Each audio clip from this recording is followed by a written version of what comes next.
I very much hope that you find the different perspectives that have been explored during this masterclass to have been helpful and informative. So in concluding this masterclass, I would just like to end with a few questions in terms of where you as parliamentarians, in the critical role that you have in improving disaster risk reduction efforts, might go to.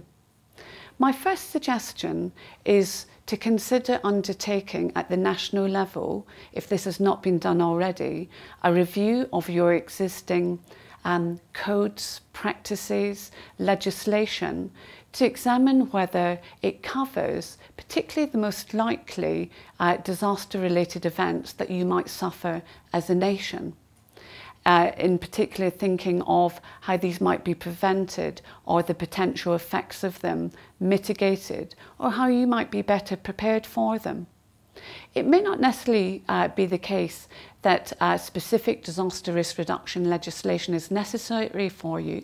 In some cases that may be, such as in the Philippines, but it might be that you look at your existing legislation and see whether subsequent revisions and amendments to make it more robust to respond to particular disaster events might be required.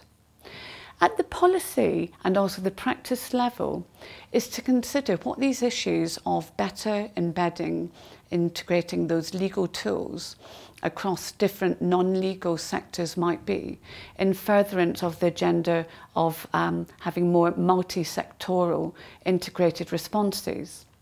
For example, your ministry that coordinates disaster responses are all relevant parties involved in the development of the framework and of the policies and your practices and related codes.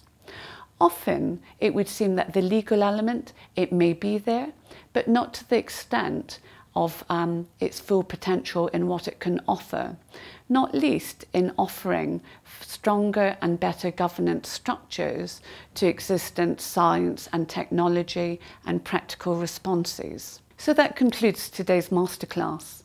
I just want to thank you most sincerely for your time and your attention to the many critical issues that have been raised during it. And I wish you every success in your endeavours in taking these issues forward and helping to assist the legal and the non-legal goals of the Sendai framework and disaster risk reduction within your own respective states. Thank you.